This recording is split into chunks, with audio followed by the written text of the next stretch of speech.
দর্শক সালাম এবং শুভেচ্ছা রইল। সার্জিস আলম, আমি ওনার বিষয়ে আর কথা বলতে চাই না, কারণ বাচ্চা ছেলে, তারপর হচ্ছে একটু চঞ্চল, একটু দুষ্ট, তাই না?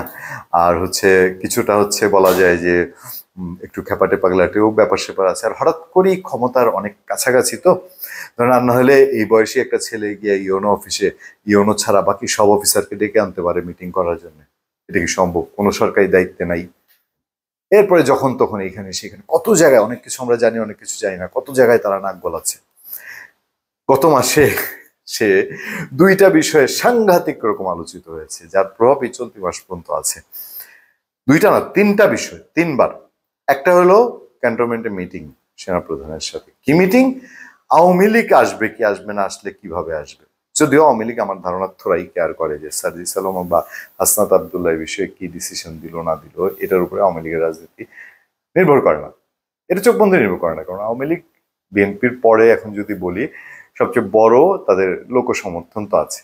সমর্থক একটিভ লোকজন না থাকুক, আচ্ছা সেটা ভিন্ন বিষয়। সেখানে গিয়ে ক্যান্টনমেন্টে তারা ব্যাপক করিডোরে আইসা জাতি শুদ্ধ একটা বিতর্কের মধ্যে ফেলাই দিল, এবং বাংলাদেশ সেনাবাহিনীকে নিয়ে যাচ্ছে তাই কাণ্ড কারখানা। এর কয়দিন পরে ঈদ উপলক্ষে সে গেল তার বাপের বাড়ি, তার পৈতৃক বাড়ি গাইবান্ধায়, কুড়িগ্রামে। কুড়িগ্রামে গিয়ে দেখা গেল তার সাথে 150-র মতো গাড়ি, 135টা গাড়ি শোডাউনে।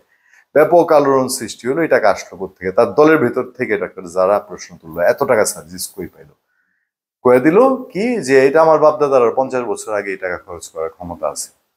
তো অনেকেই বললেন জমিদার সাহেব, ঠিক আছে। এরপরে এখন আবার আবার আলোচিত সে, উনি ডক্টর মোহাম্মদ ইউনূসকে 5 বছরের জন্য নির্বাচিত প্রধানমন্ত্রী চায়।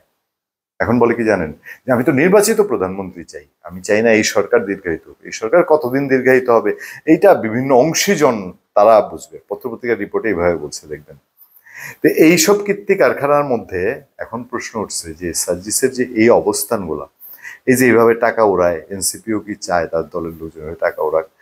বাংলাদেশে বড় বড় কিছু গ্রুপ আছে, জানেন, আমি সবসময় বলেন যে বসুন্ধরা, তারপরে আপনার সিটি, এই গ্রুপগুলা, এই টাইপের আরো বেশ কিছু গ্রুপ আছে। এই গ্রুপগুলা কার্পণ্য করে না, টাকার তো কোনো সমস্যা নেই, কোনো অভাব নাই।